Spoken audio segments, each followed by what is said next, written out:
You got a job to stop being broke. So why are you still broke? And why does it feel worse now that you have a paycheck? Most people blame themselves. Bad with money, no discipline, needs to grow up. That is not what is actually happening. Meet Jordan. 21, sophomore at a state school. Works 20 hours a week at the campus bookstore. $12 an hour. That is $240 a week before taxes. Roughly $480 every 2 weeks. On paper, Jordan has money. In reality, Jordan checks her balance and feels sick. Not because Jordan is irresponsible, because working a part-time job in college comes with hidden costs nobody warns you about. Let me walk you through a normal 2-week cycle. Payday hits on a Friday. Jordan opens her banking app. $480. For about 48 hours, Jordan feels rich. She orders food, buys something small online, says yes to plans. Then Sunday night arrives. Rent is due Monday. $450. That is not a typo. That is almost the entire paycheck. Phone bill, $60. Spotify, Netflix, iCloud storage, a gym membership she has used twice.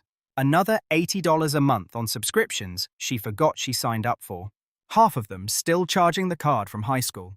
Before Jordan buys a single grocery, the paycheck is already gone. This is leak number 1. Fixed costs.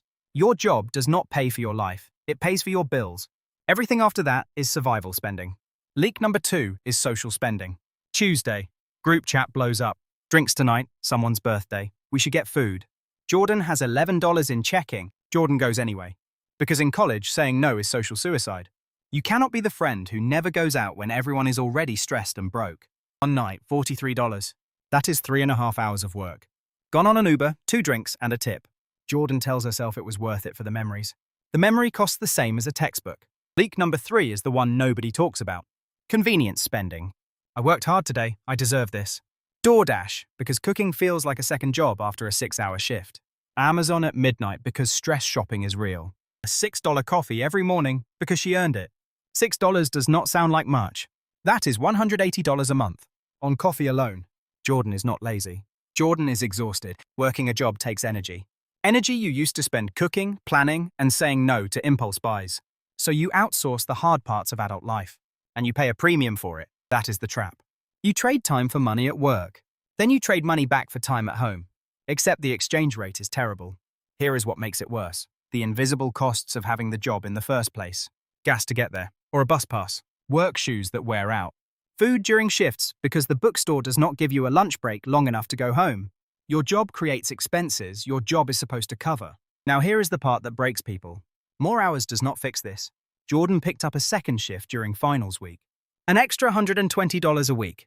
She was too tired to cook, ate out 4 times, bought energy drinks, ordered rides because she could not walk.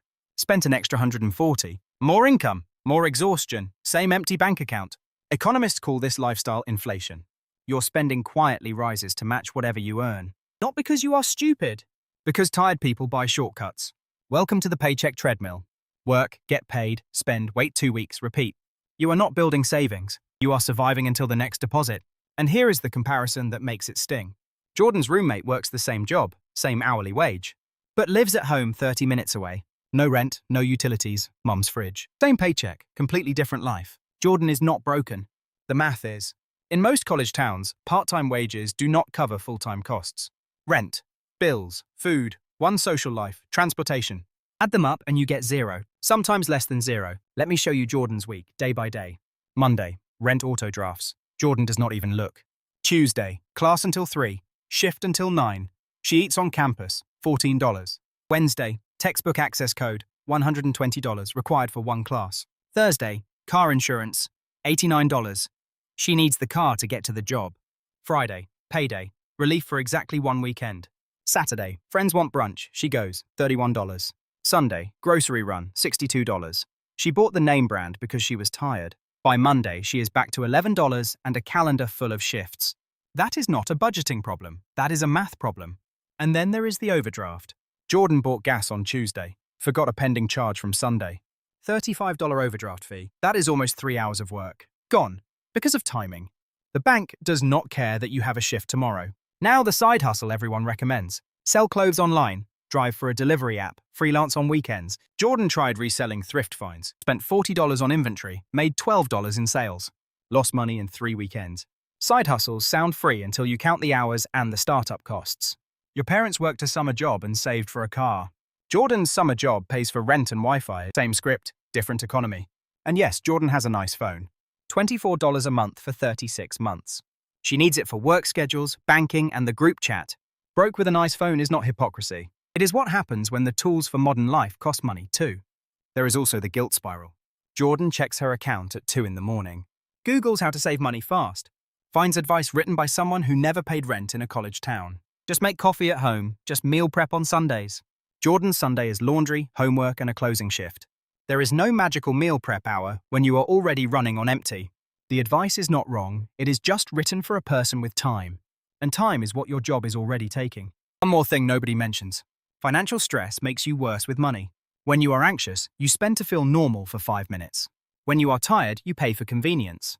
When you feel behind, you buy something small to cope. It is not a character flaw, it is a stress response. That is why shame-based money advice never sticks.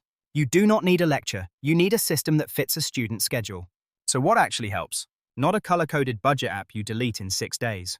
Not a finance guru telling you to skip avocado toast. One rule Jordan wished someone told her freshman year. Track the 48 hours after every paycheck. Not the whole month, just 2 days. Write down every dollar that leaves your account. You will find money going places you cannot even remember authorizing. Jordan tried it once after a particularly bad overdraft. $42 in subscriptions she forgot existed. A free trial from sophomore year, still charging $9.99. Cancelled 3, saved over $500 a year. That is 1 textbook, or 2 months of groceries. Not rich, but not panicking every Sunday night. Second rule, pick one convenience to cut.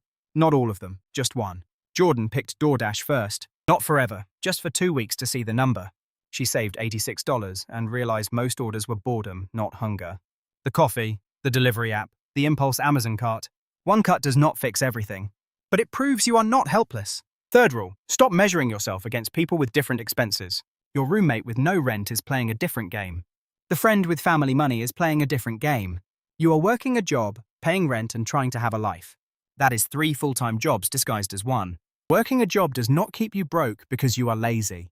It keeps you broke because you are busy, tired, and living in a system that treats $12 an hour like it is enough. It is not enough. But once you see the leaks, you stop bleeding on autopilot. Track the first 48 hours. Cut one convenience. Stop comparing your bank account to someone else's rent situation. Jordan still works the bookstore. She is still not rich. But she stopped wondering what was wrong with her. The problem was never that Jordan could not handle money. The problem was expecting a part-time paycheck to fund a full-time life. You got a job to stop being broke. Now you know why the job alone was never going to be the whole answer.